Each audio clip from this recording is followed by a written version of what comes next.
Hey, Star Wars fans and Rule the Galaxy fans. Welcome back to chapter 116 of the Rule the Galaxy podcast. It is Joe in the pilot seat again. And we've got not only some regular great co-hosts, but we've got a special guest tonight. It's going to be an extra special co-host in this chapter of Rule the Galaxy. As always, you can follow us at Rule the Galaxy SW on Twitter. Rule the Galaxy SW at gmail.com. Send us your thoughts, comments, everything like that. Or just Rule the Galaxy, no SW at the end, on Facebook or YouTube. And we'll just start right into this. It's chapter 116. We're really excited about this episode. It's something we've been working on for a little while here, but we'll just go around the horn and welcome in some of our co-hosts. Brent Dykman, so glad to have you back. How are you doing, Brent? I'm doing good. So everything's good. I love the escape. And I'm kind of excited to hear what our special guest that we have coming in has to say about the Force. So and what it can do for us. So yeah, so I'm looking forward to it. Anytime we can talk the wars is a great day. I agree, Brent. I agree. No, real quick, nothing new Legions this week, right? No new releases, no games that are going on, no tournaments. The Yoda Wookiee saga continues. Nah, there's nothing really major. There's one coming up in January the 22nd. Our group is hosting one, and other than that, no, nothing too special. Okay, good. I'll whip it around to one of our other regular co-hosts, Nick Shesky. Nick, so glad you could be here. I know you're in the middle of moves and new babies coming and all that. How are you doing, sir? Man, I'm good. I feel like I'm catching my breath a little bit. Thanks for letting me be back on. You said regular co-host. I feel like I've been MIA just between we moved houses and got another baby coming and all kinds of stuff. But I'm good. I've been trying to keep up with y'all, and I'm not on Twitter as much as I should be, but keeping up with some of the news and seeing it. I've been fun thing I've been doing. I've been reading Death Troopers for the first time, which is now a Legends book. Man, it's something else, man. It's, as far as Star Wars audiobooks go, it's been pretty cool. And I'm holding my breath for the Claudia Gray release that she has for the new High Republic book as well too. So I've been trying to stay in touch with Star Wars, even though life's been hectic and crazy, but life is hectic and crazy for everybody. So it is. What are you going to do? It is. And we've got the holiday season, and we were supposed to, and I completely forgot, and I apologize, try to wear ugly Christmas sweaters tonight. But as you said, Nick, life does get in the way. And that just fell by the wayside because I've been working probably harder than I've worked in the past 10 years in this last 2 weeks. And it's amazing. But you know what? That's what happens when you get that Christmas rush. Before I do introduce our special guest, there was one shout out I wanted to give. And I always like to do things nice for people who do nice things for us. Rebecca99.christmasera or at Rebecca, REBECCA _DeBoer, DEBOER. Rebecca DeBoer does some great artwork.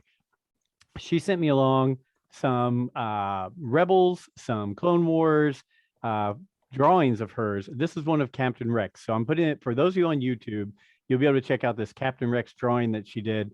It is absolutely awesome. If you're not following Rebecca _DeBoer on Twitter, she does some great work. It's just pencil drawings that she does on her own, but she's a listener of the show, and she sent this out and said we could post it out. And I just wanted to say thank you because, as we know, Captain Rex is one of my guys, and I thought this was a great drawing. I'm going to put a frame on it and try to find a place on this wall behind me here. So, Rebecca, thank you for doing that, and thanks for giving us a good review on Apple iTunes as well. So thank you so much for that. But you know what? Last week was supposed to be this young man, and we want to thank the Dave M. Jones for stepping in and filling in the void last week. But this week, we're really excited to have Stephen Kent, Stephen _Kent 89 on Twitter with us. And Stephen he's one of the hosts or the host of Beltway Banthas, the podcast, but he's also the author of How the Force Can Fix the World. Did I mess that up, or is that right, Stephen? That all sounds exactly right. Good news for everyone listening. The world has been fixed as of November 9th when the book was released. So, there's really nothing else to worry about anymore. That's great news. Now, I had the pleasure of doing the audiobook, so I've got to hear the dulcet tones of Stephen Kent for the past few days before the show. And man, I tell you what, the book was fantastic.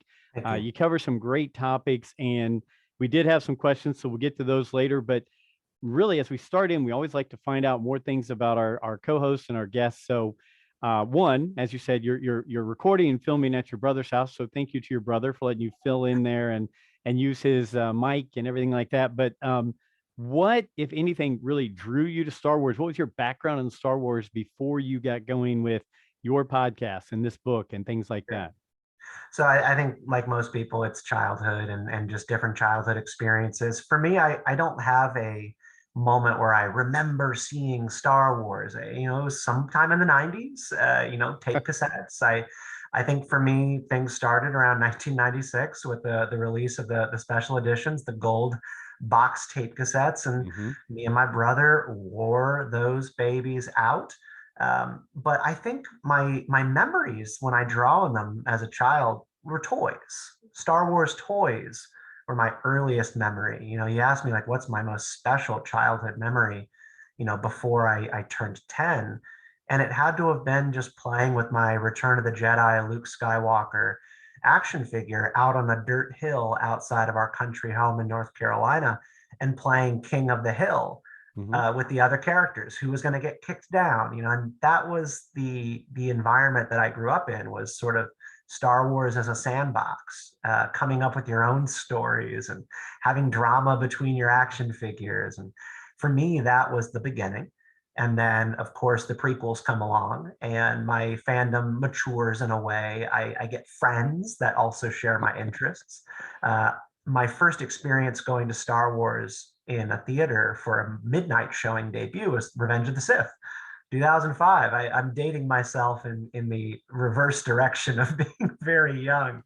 But, 2005 Revenge of the Sith is one of my most special Star Wars memories because it was my first night out with friends my age without parents to enjoy a Star Wars movie, and enjoy it we did. That is absolutely great. I look, one of the things that I am proud about this show, this podcast, is you have the old fogey like me who's 50, who remembers being 6 years old and seeing that Star Destroyer come over my head and thinking, okay, everything just changed and I'm only 6 years old, right? and then we've got Nick here, who is, how old are you again, Nick? 28. 28. And so younger than me. Okay. Yeah. So a lot of his memories are, getting those prequel toys and seeing the prequels. Yeah. And like he said, he thought in Attack of the Clones, that's what love was, right? I mean, between so Anakin beautiful. and Padme, right? It's beautiful. Right. I still think that's what it is. So chemistry. So I mean, we you have ever a walk wide. up to your wife, Nick, and just go, "Your skin is so smooth." Yeah, I hate sand. It's the word. You know what, Joe? That was during the day too. Stephen, I like that you say that. It was Star Wars toys. Like when it comes down to it, I remember the days when the prequels, like it must have been people not buying as many toys because I could still go to like Walmart or Target. And when my mom was going grocery shopping and say, "Hey, I'll see you in 40 minutes. I'm going to walk over and go find something to buy with the money that I've collected from lawn mowing or whatever," and actually buy something. Now, good luck. But yeah, different day. Yeah. It definitely was. I always had this feud going on between my Luke Return of the Jedi in all black and a Luke from the extended universe or expanded universe wearing red armor. Shadows of the Empire.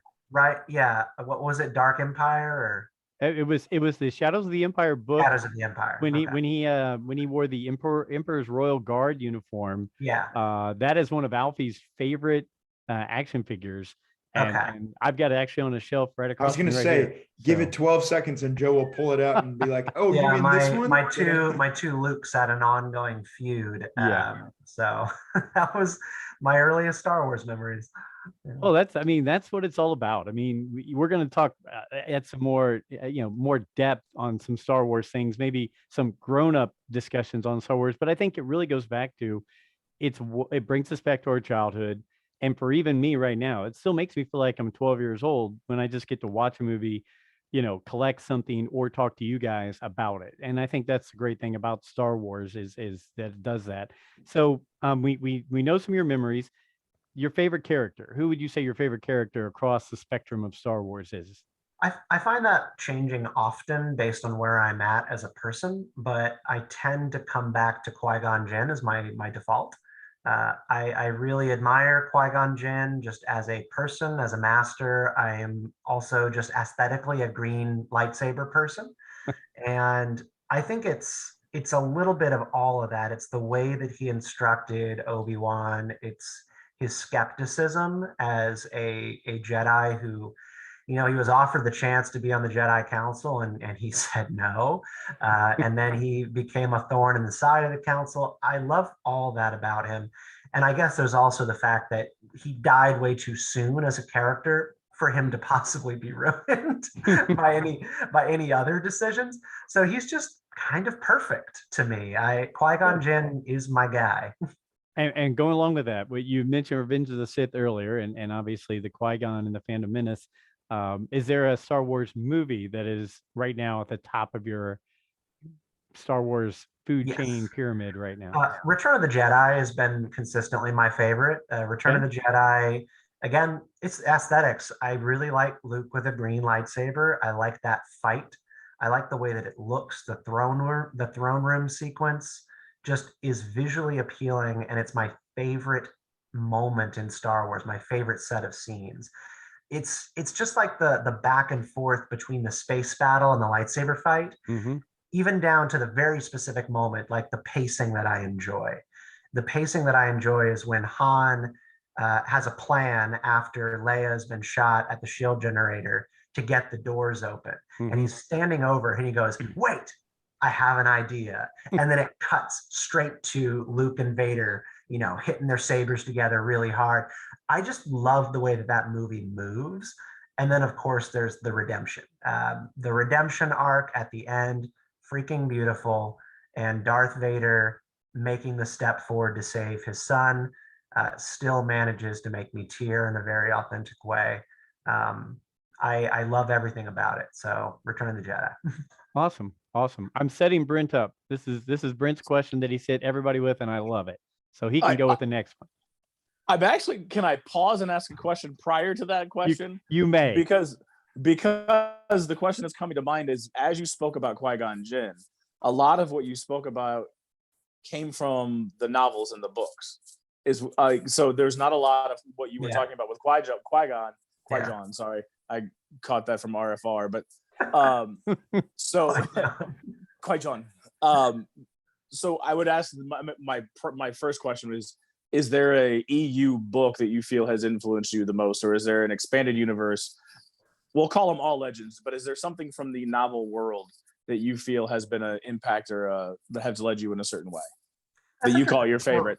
Yeah, so I sort of have like my favorite, if we're talking EU and legends, I really, really love Plagueis. I think obviously the Plagueis book is just rich with giving us insight to who this guy could have been.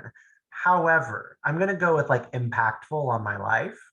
And so going back to being a young Star Wars fan in the early 2000s, the Jedi Academy novels, maybe Nick, you probably remember these. The Jedi Academy novels were these very thin books. I mean, maybe just like an inch thick. And they were really quick bites, the journey of Obi-Wan's apprenticeship under Qui-Gon. And my absolute favorite Star Wars story to this point is book number 2, The Dark Rival, where Obi-Wan is set upon by Qui-Gon Jinn's lost apprentice by the name of Xanatos. And Xanatos is Qui-Gon Jinn's first apprentice who went dark. He's like this rich kid who was sort of a brat in the Jedi Order, but his family owned a mining company, and he sort of had a silver spoon mentality. And he eventually decided not to go dark necessarily, but to leave the Jedi Order and go run his family business, kind of like Dooku in a way. But he did, of course, find his way to the dark side through greed. So he hates Qui-Gon, hates the Jedi, but he's also kind of a little spoiled millionaire. I love that book. I love it, love it, love it.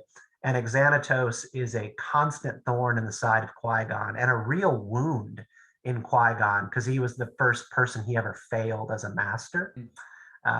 And I think just down to like, he shows up in 3 books. Xanatos appears in The Dark Rival, a second book later on, and then in a final trilogy book where he is finally defeated. May I spoil how it ends? Because I If people haven't read it by now, I mean, Yeah. it's Yeah, from the sorry early about you. 2000s. I mean, on this podcast, I believe I'm the only one that would be spoiled by this because I am a youngling in the dark side of Wow, the it's- literature universe. Don't you Oh, sell so I yourself am short. too. I am too, actually. I never read a lot of Star Wars EU books. I just spent a lot of my time with Jedi Academy or Jedi Apprentice, excuse me. And yeah, Xanatos at the end of his sort of trilogy of books, he wants to do something that will haunt Qui-Gon forever. He wants to hurt him. And so when he loses his fight, he decides not to be defeated, but instead to commit suicide. And he walks off of a ledge and casts himself into fire because Qui-Gon wanted to save him. And he wanted to do something that would hurt him more. And so he killed himself. And I was like reading this as a 12-year-old, and I was like, "Oh shit!" It was so Yeah. good. It was so Yeah. good. Yeah, that's deep and dark. Okay. Yeah. It is definitely something that I probably should check out. Like I said, I'm in my infancy now. I tore through the Bane stuff. I've read the original Thrawn stuff, so I'm trying to get through some of the literature. But I was just curious because the stuff you talk about, you would never have picked up from Qui-Gon in the movie. So I felt like there was at least some influence. Now, the other standing question that I always ask, and it stems from, and I always like to bring this up because Joe and his brother were just hating on Count Dooku. And they were hating on Count Dooku. They nicknamed him Stumpy because he got his head and his hands chopped off. And then they talked about no one really even liking Dooku's lightsaber because it's got a little curve. Yeah, right? So we got some... But then they went after his lightsaber, and it made me think about lightsaber hilts and like the shape of the hilt and how they've changed them and modified them for different people, and it kind of matches their personalities. So the question that's the long-standing question is there a particular hilt? You've said the color, you're a green aesthetic guy, but is there a particular hilt that has caught your eye that you would say this kind of fits where my personality is at, or that you like? I love that question. Luke, Return of the Jedi. That hilt does it for me. The golden spirals and the coils on it are the hilt that I enjoy the most, and every time I see it, I want it. So that is currently the only lightsaber hilt I have mounted on my wall at home. And one of our co-hosts has one that he would run and grab and turn on. And I do want to say this is probably, I don't know, we're at 115. We've probably had 30 guests or so on here. And I want to say out of the 30 guests, 28 of them have said the Luke Skywalker Return of the Jedi hilt. I mean, that is the iconic answer, I believe, that if we can catalog it. I'm glad I'm not a minority. I would ignite it if I knew where it was. I'm in the move and I have no clue where it is. It's somewhere around here. It's in the void, but I would ignite it if I knew. Are you actually in the new house? We're in the new house, yeah. I would ignite it. It's somewhere in the universe out here. I would ignite my Obi-Wan, but it's way back there and I can't reach it right now, and the dog's behind me, so I'm not going to get it. But Luke with the green to like next. Palpatine's and Palpatine's lightsaber. You know, it's very small hilt, very very tiny little hilt, and I always wanted to like it, but I could never quite get there. It was just very silly looking, being so short. A runner-up might be Mace Windu's lightsaber because of the gold trim. I like the way that it's designed, but yep, I'm gonna go with ROTJ green. And Steven, the fact that it says it's etched in there, that we learned later from Samuel L. Jackson that it actually says "bad mother effer" on the actual hilt itself. That's true. He actually had that engraved on the actual lightsaber hilt. Would you expect anything different from Samuel L. Jackson? I just, it's what it is. So I tell you what, we do have some news items, but you know what? We can hit on those, or little things here or there. Just not even I always call them, whether they're mind shattering or not, none of these shake the universe. So what I'd really like to start off with and focus on is, yes, again, I was privileged enough to check out the audio version of your book, and I guess take us back real quick. Before the book, you started the podcast. Listening to the book, I got to hear more about that and the start of that. But let our listeners know, what was the thing that made you start the Beltway Banthas podcast, and what brought you into seeing that mixture of real world and politics and Star Wars all together that got that going? Yeah, so what made me want to start the podcast Beltway Banthas in 2016 was that I was exhausted with the current state of the election at that time. We just gotten through the primary season for the Republicans. This guy, Donald Trump, had kind of like risen up, and become a real force in the primary. He hadn't won at that point yet, but he was rising fast. And I just found myself very tired and also very still excited about The Force Awakens, which had come out pretty recently. So my fandom had been reinvigorated in a way. And I found that the more I talked to my friends who also work in politics like I do, I apologize, I'm losing my voice all of a sudden, and it really hurts. You probably So should be with all the shows yeah, and talking and everything you've been I'm gonna doing. slow down my speech a little bit, but I found that we were able to talk to each other about these new Star Wars movies a lot more easily than we were able to talk about politics. Like, go figure, that's kind of how the world is. But I actually got to thinking, I was like, what if there's a premise here that people who are very different don't have anything in common about the way that they see the world, politics, this election, can sit down and talk about how much they love these movies. And then once trust has been established, the ice has been broken a little bit, we know that we're both people, and we'll maybe talk about some weighty issues. And I had a theory, which was that I could get big guests on my show. And my theory was that if I reached out to big names in media and politics, people at Fox or CNN or congressmen and senators, and I said, hey, I heard you're a big Star Wars fan. Would you like to talk about your favorite character and movie for an hour? And I promise I won't ask you about Donald Trump. And that was literally my strategy. And it worked over and Wow. over and over again, because Fabulous. people were like, yes, I would love to do that. Because at that time people were just very exhausted, and imagine how tired we are now. So yeah, so that was kind of the genesis of it. It took off, it found an audience, and it became a huge stinking part of my life. I think one of the things that stood out to me, and I'm sorry to inject words and thoughts into your head, was one, I love the theory that Star Wars is the buffer. You mentioned that in a different way, but Star Wars being the buffer to where we can use that to be cohesive and yet not still have different views on the real world. But then I like your story on Marco Rubio and Jeb Bush. You want to expand on that a little bit? Yeah, there was a news cycle, and this was the news cycle that precipitated me having the conversation to start the podcast with my friend Tirso. Marco Rubio and Jeb Bush were sparring in the debate stage for CBS, or I'm sorry, not CBS, CNBC in Denver during the Republican primary. And Marco Rubio has been noted to be sort of a protege of Jeb Bush. He was sort of an understudy of the former Republican governor.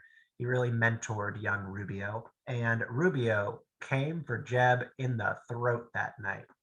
He spared no expense in going at his old mentor, and they tore each other apart. And I think in the end, Jeb was bested. Marco Rubio really got the best of him. And in the news the next day, and I've struggled to find where I heard this, but it was on CNN. I know it was on CNN. One of the commentators, one of the the paid political pundits, was on there, and they said, the apprentice has become the master, that kind of thing. Like, the Padawan is now the master. And I just laughed. I laughed my head off, and I was like, that's just so funny, because Star Wars is how we talk about so many things in completely benign ways. I was at a conference this past weekend, And this woman who was pitching at the conference to raise money for her nonprofit was talking about how sometimes when she gets angry watching the news, she's tempted by the dark side to act like these people. And I laughed because this woman had just flown into this conference from Nigeria, and I knew what she meant. We all knew what she meant. The dark side is quite literally a concept that comes from Star Wars, and it's in the common parlance and language because of Star Wars. Just like when somebody says, yeah, the Padawan became the master, and they say it on like CNN, that's Star Wars. So we all use it in our common language. And I kind of wanted to do a project that expanded on why that is and why it's important and like worth enjoying and talking about. I do, before I just keep asking questions, Brent or Nick, anything that's popped into your head after hearing some of these great stories from Stephen? Yeah, one of the thoughts that I had was I'm curious, with all of the guests that you've had come on, that, you know, not necessarily somebody that you would think of as a Star Wars fan, but somebody that you say, I love that story you tell of, hey, I promise if you come on, we'll just talk about Star Wars and that's it. Has there been anybody that has been your most enjoyable or favorite guest that you've had on the show that you would say, man, it was just like, we hit our time and I couldn't believe it was over? Yeah, so I'd like to give two, because the spirit of Beltway Banthas and the spirit of my book is always meant to be like bipartisan and big tent. So two guests. First, I absolutely loved having Glenn Beck on my show. I've been a talk radio listener my entire life. I am not as conservative as any of the people who I listen to, but I just kind of culturally just enjoy talk radio more than I enjoy listening to music when I'm driving, even when it makes me mad. And I did a little back channeling, and when I was at a political conference, I knew Glenn Beck was going to be there. I found a friend of a friend, and they reached out to his team, and they said, this guy is at this conference. He's got a big podcast. They just do Star Wars, and they talk about politics. And I was in my hotel room, and I had reached out and said, I'll be there at 10 a.m. and I'd love if he could come by and be on the show. 10 a.m., the knock on my door, and it's two private security guards. They come in without asking. They search my room, and then they go, all clear, all clear. And then Glenn Beck just walks into my hotel room. And, That's awesome. And he's huge. He's a big guy. And we talked Star Wars. It was amazing. He had his son with him. His son came in, and he joined the pod for a minute. We talked about favorite lightsaber colors. We talked about, you know, why he thinks millennials are still the generation that can save the world, and why watching A New Hope and watching the original Star Wars trilogy is why he still believes so strongly that even when he feels doubt, that we have no choice but to believe in young people, even if we think they might be a little bit dumb sometimes. And so we just talked about generational change and why Star Wars gives him hope. And if you know Glenn Beck, he can be kind of bleak sometimes, but then he also always brings it back to hope. So that was one. That was a dream come true. The other one was an off the record interview that I didn't get to air on the podcast, but I used it to inform my book, How the Force Can Fix the World. And I got on a Zoom call with Van Jones of CNN. Nice. Van Jones, former Obama administration advisor on environmental issues and a CNN commentator. He still has a host today. Very far left guy, but I find him to be a reasonable and really heartfelt guy. And I did some research, and I found out, huge Star Wars fan. If you look up Van Jones, The Force Awakens, he was on CNN in 2015 losing his mind about this movie. He was so excited. I have never seen a man on TV that excited about the Star Wars. And I reached out to him, was like, dude, could I pick your brain about redemption and Star Wars?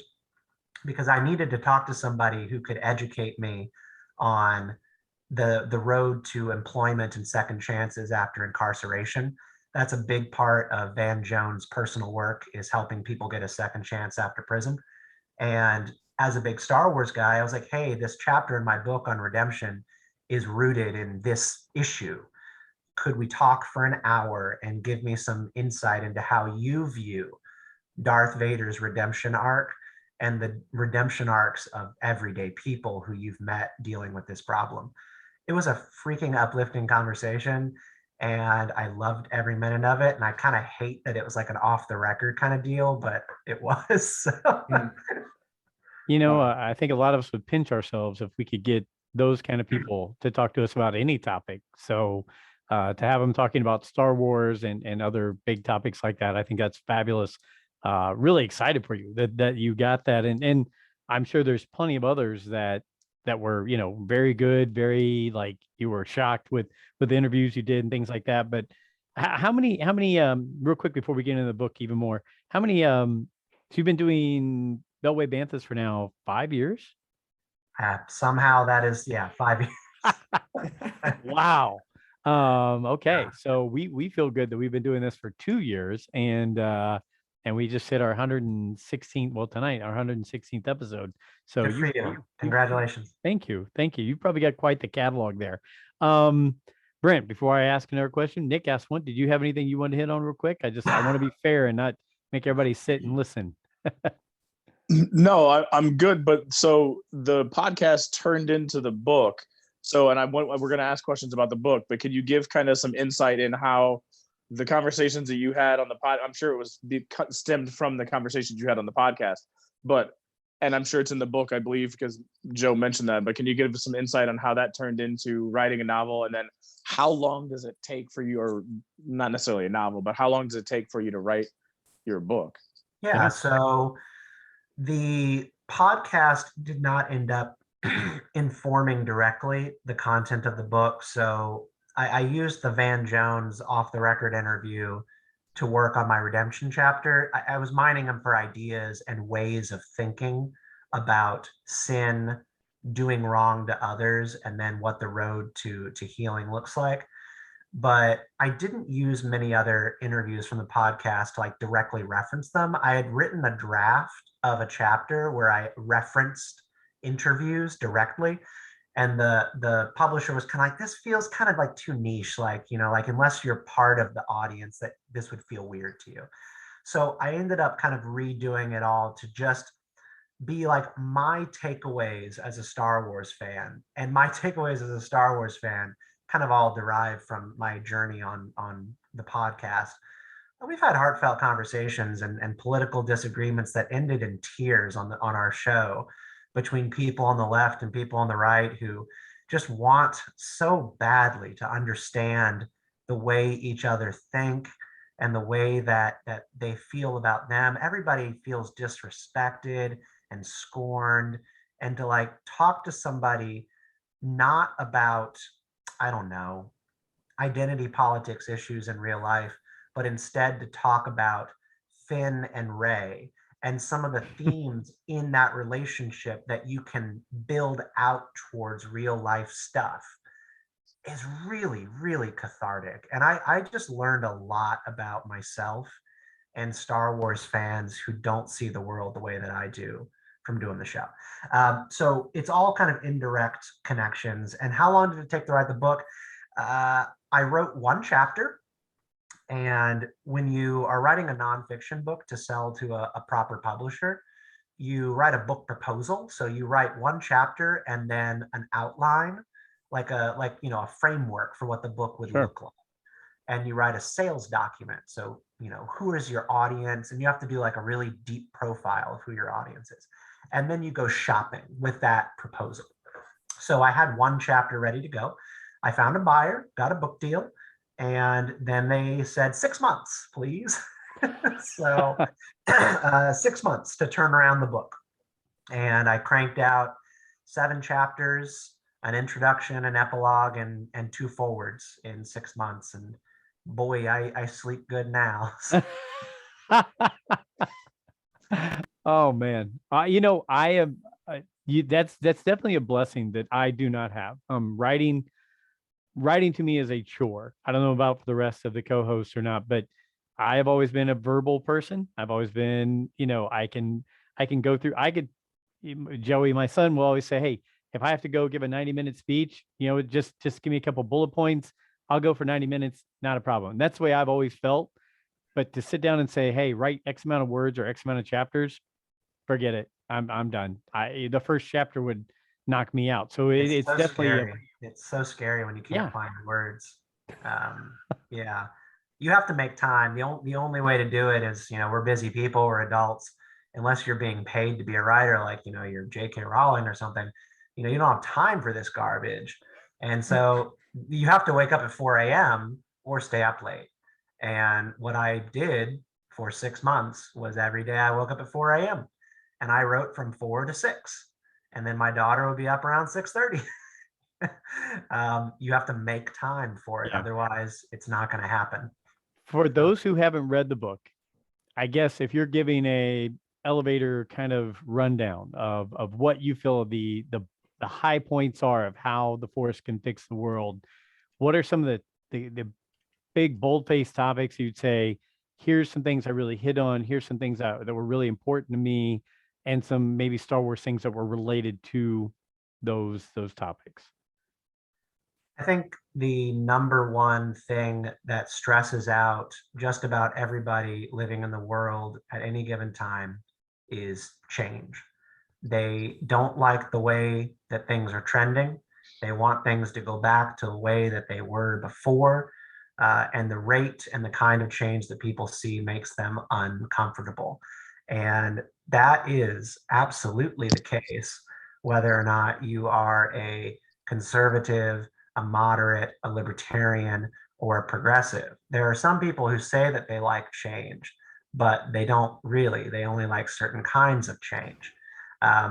In general, we have a real aversion as a species to allowing things to run their course. Now, we're adaptable. That's what makes us human beings. It's what helps us to survive. But the primary lesson of Star Wars, if I had to pick one, is what drags Anakin Skywalker to hell. And it's that he was never able to accept the advice of his mother, Shmi Skywalker, when he left home with Qui-Gon Jinn on Tatooine. And he knelt down before her and said, I don't want things to change. And she said, you can't stop the change any more than you can stop the sun from setting. And then she said, don't look back. What did he do? He looked back. he looked back, and he looked back for the rest of his life. And his inability to move forward, to let go, and to accept that there were things that were going to happen to him and people that he cared about in his life that he could not change. And he was willing to do anything to have that power. And we know how that ended for him. We see this plot play out in every single trilogy with different characters. You can kind of trace it through yourself, but that is the key lesson of my book, which is embracing an attitude about the world and the chaos of it, that you must focus on the things which you can control, not the things that you can't. You cannot control how people will talk to you on Twitter, but you can control what you say back. You can control whether or not, I don't know, you get vaccinated and whether or not you mask when you're going out in a certain location, but you cannot in truth control the actions of what other people are going to do. And you also cannot control when you get onto an airplane if something bad is going to happen. So what is the point of all the freaking out when the plane is leaving the runway? What are you going to do? Nothing. Right. And I tackle all of these things in the book. COVID, very little actually, because I felt like it was too raw, but I kind of couched in some other issues about where people need to let go a little bit. And, even whether it's like China, nuclear war, what's the threats rising abroad? why I can't lose sleep about whether or not Russia is going to invade Ukraine. Like, I have bills to pay. And if I am stressing out about those things, it's taking away from my ability to work on the things that I can control. Sure. Um, that's what the book is about. And it's kind of a long, meandering, 7 principles way of trying to get people to realize that, the road to hell is paved with good intentions and an inability to let go.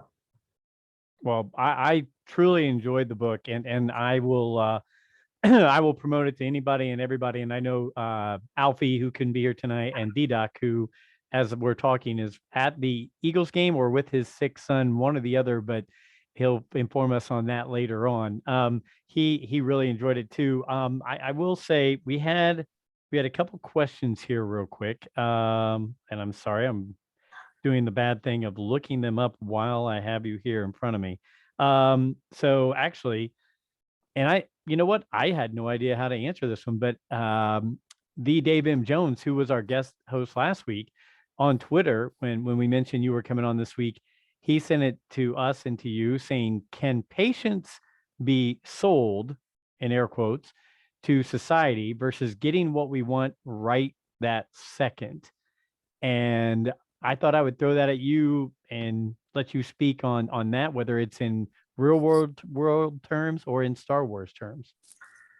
Yeah, absolutely. I mean, this is not necessarily, this is not how I feel like politically, and this doesn't necessarily align with what I think is right. But someone was asking me the other day, or I was debating Amazon with someone the other day on my political talk show. And they were kind of making the pitch about how this is the greatest time in human history to be alive, because, at any given moment, if I need new batteries for my TV remote, all I need to do is hop on Amazon and they'll be on my doorstep in a matter of hours. To that, I said, at what cost?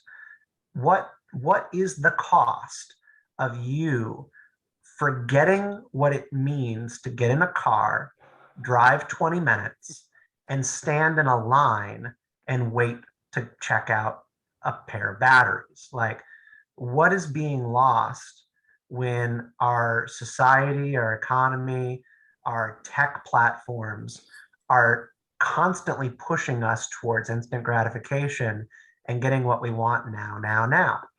That's what TikTok is. I mean, TikTok, and I won't get started on whether or not I think it is a PSYOP campaign by China to ruin our culture. But there's a reason that those videos hit you like pow, pow, pow, pow, because they don't want you to have to wait. And if you wait in between videos, people close the app. Do you know what China is doing to their TikTok for Chinese users? They're putting ads in between the videos that are patriotic, like pro-state ads. And they're also putting in video content about science and exploration in between the addictive videos, because they don't want their kids watching these videos like zombies. So yes, there is a way to sell patience to people, and it's by saying no to instant gratification technologies. But that's not how our society works. And the only way to have the opposite might be totalitarian means. And so that's not good. And that's kind of where I'm struggling right now, is like, what is the freedom-based solution to selling patience? Because right now I kind of only have like Darth Vader instincts for how to sell patience. Go ahead, Brent. So all of that triggered in my mind. I'm an educator, so I work in a school setting, and I see teenagers all the time, and they are addicted to themselves, and they're addicted really to themselves. I think I said it correctly. I was going to rephrase it. You're fine. No, you're right. But they truly are addicted to themselves. They're on the Instagram and they take the 45 pictures, and just to make it sure that their picture looks right, and they don't care about what message they're sending. They just care how many likes and how many things that they get in return. They care about themselves, and we're so egocentrical So my question, I guess, comes from the book. What would the Force say to this egocentric society? How could the Force, and from your studies, what would the Force, what can we do to overcome that egocentric mindset that has grasped teenagers? Is it be Yeah, more like so Jedi? yeah, well, first of all, the Jedi, there's a couple different answers to this question, so I'm going to try to answer them somewhat concisely, but there is a reason that the Jedi abstained from romantic relationships. It was because they could not account for what might happen when people enter romantic relationships, where people get attached and they have feelings and they want to, control relationships and all that stuff. We know what happened with Anakin. The Jedi generally accepted that what you put into yourself is going to be part of what you put out. And so by abstaining from those kinds of things, you are not going to put those things back out into the world. So there is a very simple message there, which is abstention.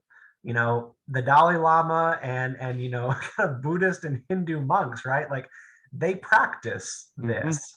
They practice living without. They practice giving up material possessions, because when you give up those things, then you start to focus on the transcendent life experience.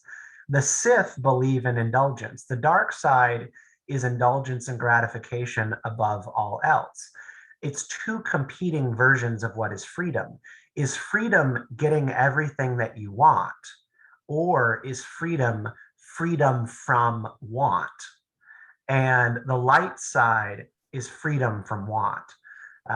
So that's one. You've got to just put these things away because they affect your free will. The second is in the book's chapter on redemption. And in short, what we learn about redemption in Star Wars, the idea of how people become Force ghosts and sort of transcend into the afterlife, become those blue shimmering ghosts, is not that they have their sins wiped away or that they're deemed perfect people by the cosmos. That's not it at all. We learned through the Clone Wars animated series, the only path to being a Force ghost is to transcend your ego and to transcend your hubris. And how do the characters do that?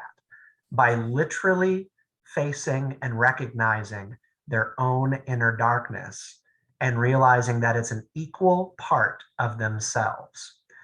What does that mean for everyday people? It means to remember that when you put a Facebook filter on your photo, when you use a touch-up thing to clean up your face, you are hiding the part of you that is essentially you, and you are building yourself a sense of ego and hubris that is not connected to reality. The Jedi way and the path towards full knowing of yourself is acceptance of yourself, and the warts and all. Yoda had to face a dark Yoda in the Force realm, and he had to look at dark Yoda, and he had to go, "You are not real, but you are also me. Like, you're not a monster. You're not this thing that crawls out from under the bed. You are me. And because you are me, I own you," right? It's that ownership, not these saying, he's someone else. Do you get what I mean? Like, Yeah. that's how you overcome ego, is you have to have a sense of your flaws. Nick, go ahead. Stephen, I'm just curious. I think this is such a good topic. I'm curious, like, do you think we have the ability to actually do that?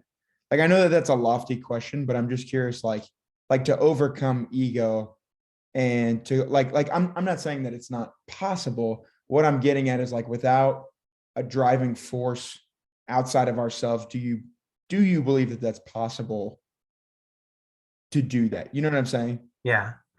I think that it's possible only based off of reading from the very few limited people on this earth who have done these things and sought to do it. And when I mean that, I mean like the Dalai Lama and Emperor Marcus Aurelius, like, just these giants of history who have kind of everything that they need, or reframed the things that they need to just live a spiritual life. So do I think it's possible? Yes. Do I think the world is built for it? No. I don't think that I could possibly live this life that I want to live unless I were to move my family out into the woods. But I need like skills to do that. And I also need to be able to not die of starvation. So like, I don't know. I mean, my entire job, my life as a political commentator is infused with ego. It's impossible to not be concerned with. And I strive every single day to try to kill it. I try every single day to work on minimizing it. So that's my yes and no answer. I think we are capable of amazing things and we can transcend certain spiritual experiences, but the world is not built for it. And it's not built for it for a reason. It's because people make money on making it not possible. You know, I will say this. I've met so many young people who, as Brent said, are addicted to themselves. I think that was very well put. That's you know, I have kids and I coached and I've been a substitute teacher and I've been around a lot of young people and you are correct, Brent. It's a very focused thing about themselves. And I hate to say it, but I've always been very immature, very childlike, and maybe that's why I like Star Wars so much. I don't know, because it was made for 12-year-olds. But it, you know, it took me to turn 50 to sit there and say, you know, I'm at a point where I do have these things and I don't need more and I don't need this. And it's like, wow, you reach these maturity level, different things in your life to where now I'm still a goofball and I still say whatever I want. I'm just goofy, but you do come to certain points in your life where these things click in. And reading Stephen's book, I was sitting there going, yeah, gosh, you know, exactly like you're talking about those conversations between people who are very far right wing and very far left wing. It used to be that it would, for me, turn into a fight, right? We would start arguing. And now it's at a point where it's like, hey, how about let's do this. You give me a few things you want me to hear, see if it filters through and I get it and I can understand it, and I'll do the same to you. And let's have a conversation and say, well, I've never looked at something that way before. Or, you know, maybe I can tell you something and it bounces back and I see maybe my hubris and my thoughts, right? Yeah. And so it is an age thing, it's a wisdom thing. Unfortunately, we were all teenagers at once, we're all in our 20s at once, and we don't always have that. But your book did point out a lot of those things in those discussions where I thought, man, this is kind of hitting right at home, because this thing that I love in Star Wars, I've always felt like is made for, again, to make us all feel 12 again, but it's got religion and politics all wrapped up into it to where as you get older, you see those things that maybe a 12-year-old wouldn't see. So sorry, I went on my soapbox there, but go ahead, Brent. So you mentioned something about wisdom and age, and they're not mutually exclusive. They're not solely connected. You can be wise as a 12-year-old and have those good conversations and the open-mindedness, and then you could be not wise as a 65, 70-year-old and be closed off to that stuff. So wisdom, I think, is right. So when you said it, it just made me think, like, I've had plenty of conversations with people that are older than me that are not as wise as I would have. The conversations did not follow the wisdom that I would hope to have gotten from that conversation. So I was just a distinction that popped out of my head is I want to make sure, like, 12-year-olds can be far more wise to what's going on in the world if they choose to be than that's some 70-year-olds. That's what chapter 1 is about. You know, chapter 1 of the book is about intellectual humility and why children have so gosh darn much of it. And it's because they're actually open to learning and listening. Yes. They don't feel shame unless, you know, they've been conditioned to about getting something wrong or learning a second language and stumbling over words. But boy, it's really hard when you're older because it's kind of embarrassing to learn Spanish once you're a grown person because you can't talk. No one likes that. Like, that's what chapter 1 of the book is about. And I was thinking more on Nick's question, you know, about like, how do we do that? And my mind kind of drifted as Joe was speaking to another point that I make in the book about overcoming self-obsession. And y'all, the answer is you got to have kids. I mean, I talk about this all the time, and I don't mean to like alienate anybody in your audience who doesn't have kids, doesn't want kids, or won't have them, but like having children is how you take the focus of life off of me, Mhm. and it becomes about somebody else. And when I see people on Twitter screaming after all these years still about The Last Jedi, and they want to be validated. They want Right. people to like finally submit to their view. They want to be heard. They don't want to listen. They don't want to listen. I've picked up a little bit of a trend with the people who are the loudest and most confident about keeping these battles going, because I look into them and I kind of profile them a little bit, and it's conservative video game boys who don't have a girlfriend and they don't have any kids, and this is everything to them. And kind of hyper progressive, like woke 20-30 year olds who are still kind of dating around and aren't getting married, and this is everything for them. And y'all, Star Wars is about passing the lightsaber down to the next generation. It's about handing it off from Anakin to Obi-Wan to Luke to Rey. Otherwise, there's no point to any of this. Mhm. My Star Wars fandom was reinvigorated by having a child. It had gone to sleep, and then The Force Awakened, because I got to share the great teachings of the good texts with my kid. It reawakened my fandom in a adult way, in a way that wasn't self-serving, in a way that wasn't selfish. It was about someone else. And I'm sorry, but like a big thing of Star Wars is responsibility and passing on what you've learned. And I just am a little bit tired with this fandom discourse about like you being gratified as a 50-year-old, like this isn't about you anymore. Like we want you to enjoy the movie. I want you to love it, but it's way more important that the 12-year-old loves it. If they love it, then Yep. Star Wars is doing okay. 100%. Go ahead, Brent. I just there was a Twitter comment because you bring up the Last Jedi, and it was Yes. just quote unquote the Last Jedi day this week. It was.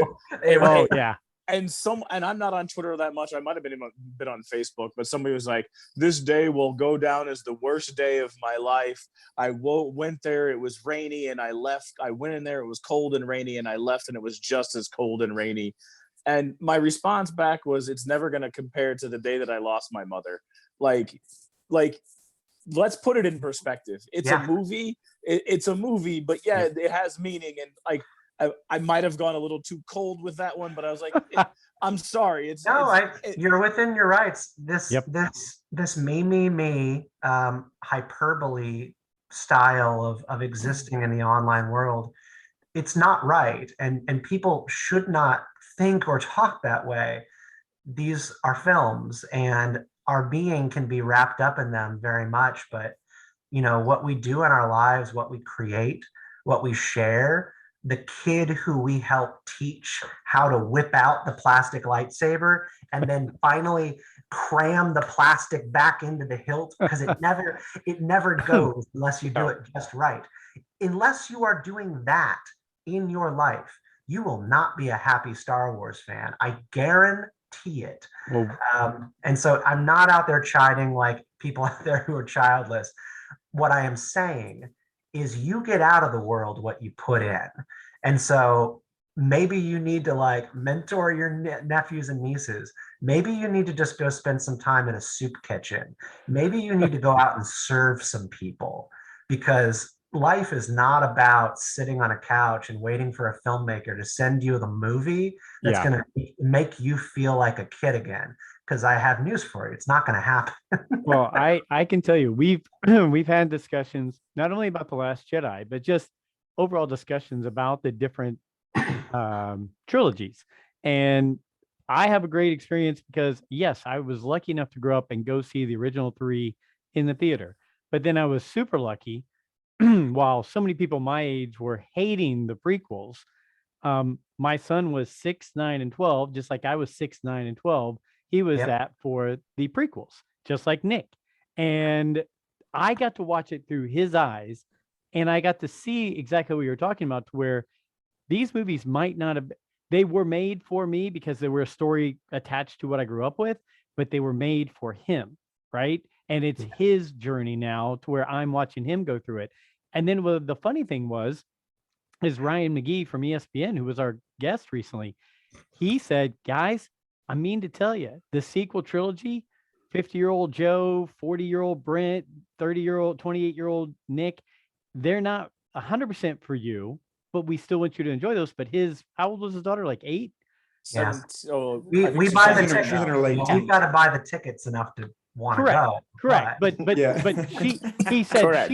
she walked out of the sequel, or the sequel trilogy, saying, this is mine, right? These are my stories. And while we've all discussed it, we know, I'll just speak more than I probably need to, but The Last Jedi is probably one of my least favorite Star Wars movies, but to me, I'm still going to watch it, and it's still part of Star Wars. It's not like I'm one of those, like you said, 20-something guys on his couch in his mom's basement saying, burn it, we should start a new trilogy. No, that's not how it works in the world, right? Yeah. We're moving forward. This is where we are. The Star The Wars Rise we of have. Skywalker was the most disappointing movie I've seen in a long, long time. I was on my birthday. I took my dad, my stepmom, my daughter, my best friend, my wife, and we all went, and I was like, this is it, guys. And I left the theater stony silence, just like I had just been like had a bucket of water dumped on me. And what I had to do in that moment was what I've done with other Star Wars things, which was I held my tongue, because I was in the presence of an 11-year-old who had just seen a movie that she thought was really special. And like there's a certain, I experienced it as a kid with the prequels, going to the comic book shop, and I wanted to buy a toy of Captain Panaka.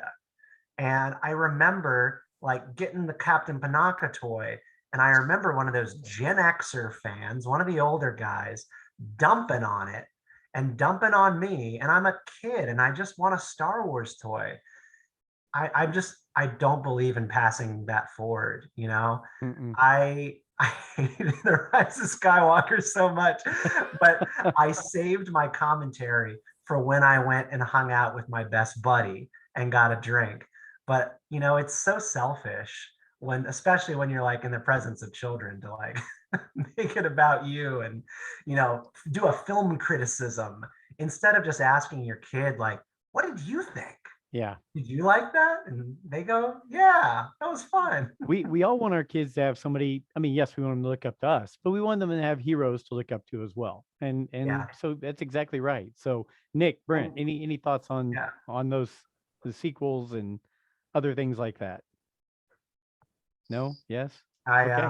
Go ahead, Stephen. I try not to editorialize too much with my daughter, because I talk about Star Wars all the time. But I want her to come to her own opinions, and I do not pop off about the movies in her presence. And the other day, she came to me and she wanted to talk about The Last Jedi, and I went, "Oh, what's on your mind, kiddo?"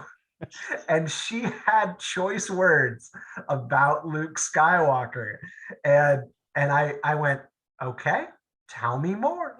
But you got to be careful not to like lead them. Like, I want you to say this. I just was like, tell me.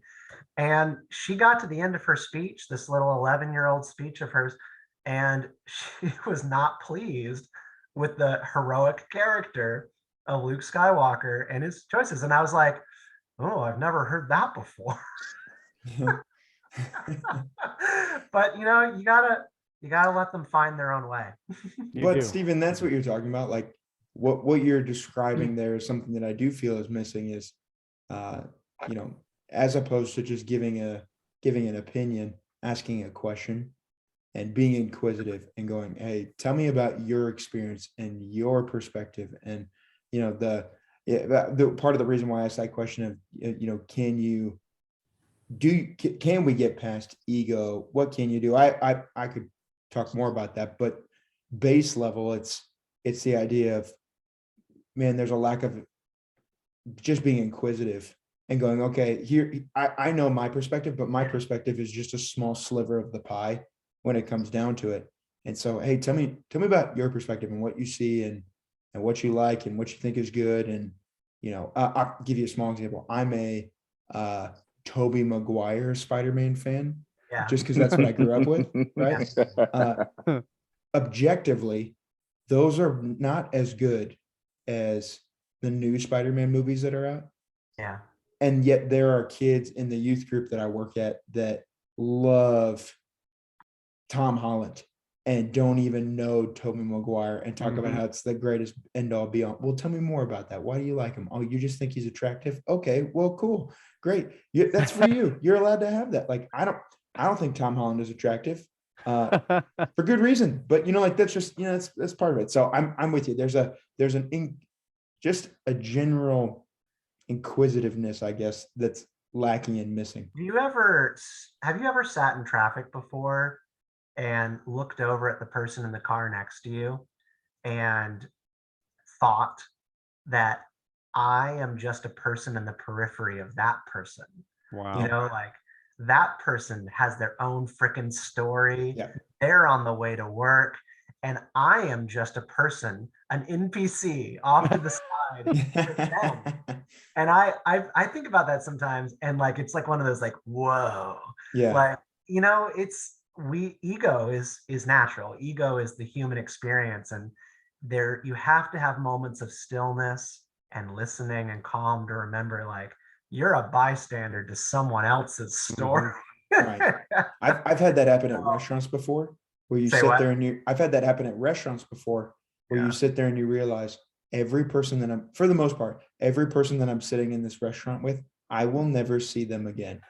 Like it's just, we are passing in time right now, and you have your own narrative and your own story and your own set of things that have raised you to this point.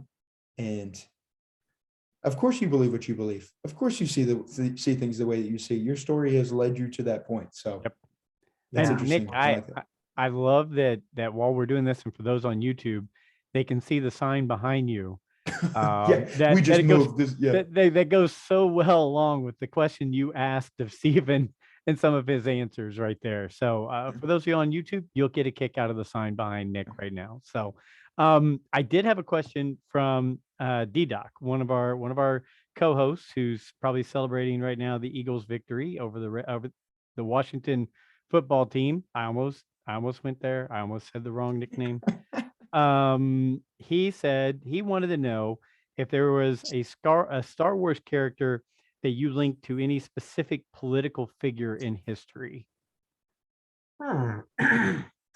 So, no, not off the top of my head. However, I have been talking a lot lately about the interesting politics of Count Dooku as sort of a separatist intellectual. So one thing that I really recommend any Star Wars fan do to learn more about Count Dooku and the separatist movement is to go get the book Star Wars Propaganda by Pablo Hidalgo. It is like a resource guide book, so like you could get like Star Wars character guidebooks. Star Wars Propaganda is an in-universe canon guide of the political persuasive art of the galaxy. And the book charts how artwork from the time of the prequels all the way to the time of the First Order is used throughout the galaxy to move the events of history. And the book outlines how the Republic used propaganda, posters, and TV ads to affect the opinions of people about the separatist movement. It also outlines how people in the separatist worlds were made to think about the Republic. And you learn in this book that Count Dooku was a really sincere separatist. Like, he really believed the Republic to be corrupt, to be morally bankrupt, and the Jedi to be the enforcers of the corrupt regime. And he traveled the galaxy speaking on college campuses He was a noted campus intellectual who traveled the galaxy, was protested at numerous places closer to the inner core world. So the closer he got to Coruscant, the more protests his speeches would get. You know, you don't have to imagine kind of like where I'm going here. You know, it's just he was a controversial guy going from campus to campus talking about secession. And yeah, like, I don't know, pick a conservative or libertarian who you've heard of getting canceled on college campuses. Maybe it's Jordan Peterson or something, but you know, he was sincere in his beliefs. And I don't know and fully understand exactly how aligning with the Sith played into his calculus, but he believed separatism to be a virtuous and moral cause. And so did a lot of people in the galaxy. So that's kind of like where my mind goes on that question. Is Count Dooku is a really interesting political character. So you know what's going to happen? We started off joking about Stumpy way back when, and we're basically going to turn into a Count Dooku fan club here and have cosplay and shirts, because it's between the Dooku Lost Jedi and the Master and Apprentice and things like that. We've all found some more real in-depth things on him. And if I'm not mistaken, and I'll go right to you, Nick, in Plagueis, he really was leaning towards that separatist thing. His plan wasn't to join into the Sith. He was more drawn in when Maul got taken out. It was like, well, I've got this backup guy who I'll go get if I need him. But it wasn't his forefront plan, right? So Nick, go right ahead. Yeah, I was just going to speak to that, saying he's never really the actual, like, he was just a placeholder. But Joe, you remember when we did the breakdown of Dark Disciple and that moment where he's on that planet? Yes. I can't remember. Of course, I can't remember the name of it right now as we talk about it, where he's, you know, standing in front of a giant crowd and a thunderous applause, who are all cheering on secession because, yeah, the tyranny of the Republic has taken us, and, you know, we should be free out from underneath the yoke. And so, no, I agree with you, Stephen. I think he's a deep character that unfortunately was portrayed by one of the greatest, and yet unfortunately was, you know, fodder for lightsaber dismemberment. No, I got you. Well, I tell you what, I think we've hit on tons of stuff here, and I did only plan to go for an hour here, but you know, Stephen, thank you so much for your time. And guys, any closing thoughts from any of you guys? Because we've gone for about an hour and 15, and I didn't want to take Stephen's time this much here. But anything you guys have to close up the show? Any closing thoughts or anything Star Wars related you want to hit on before we go? No, Nothing for me. Brent, I love this. Yeah, it's a great show. This is a lot of fun. Stephen, how about you? Where can people follow you? Where can people get to you? Where can people go buy your book? Because I will tell you, I will praise it and tell people it's a great fun read. Thank you. Where are some things that people can connect with you and hopefully make you some money? Yeah, well, I don't make any money off book sales, but I do really want the book to actually sell. That feels good.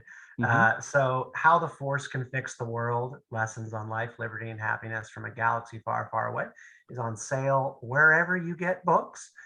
So if they don't have it at your Barnes and Nobles, request it. If they don't have it at Books A Million, request it. And they'll send it right in. You can also hop over to Amazon right now. They've got it $8 off. So it's only $20 for the holiday season to go grab a copy right now. It's also on Audible, like you mentioned. I recorded the audiobook myself, so you can listen to me read the entire book with a little bit of flair and music in between each chapter. It's really beautifully done.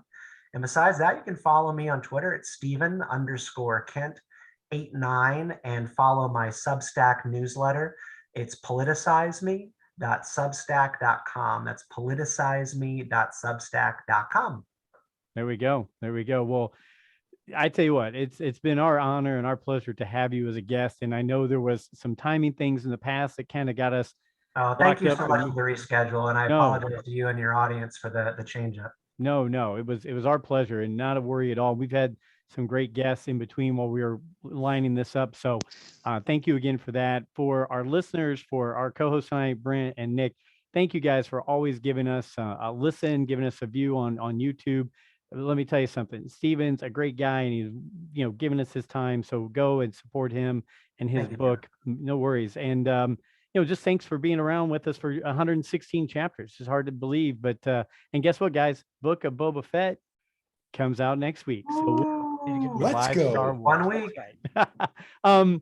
To everybody, again, follow us at Rule the Galaxy SW on Twitter, Rule the Galaxy SW at gmail.com. Reach out, give us some comments. If you feel like giving us a nice little comment on Apple iTunes, anything like that, we'd love to have that. Follow us on YouTube and on Facebook at Just Rule the Galaxy. And thanks again to Steven. Until next week, may the Force be with you.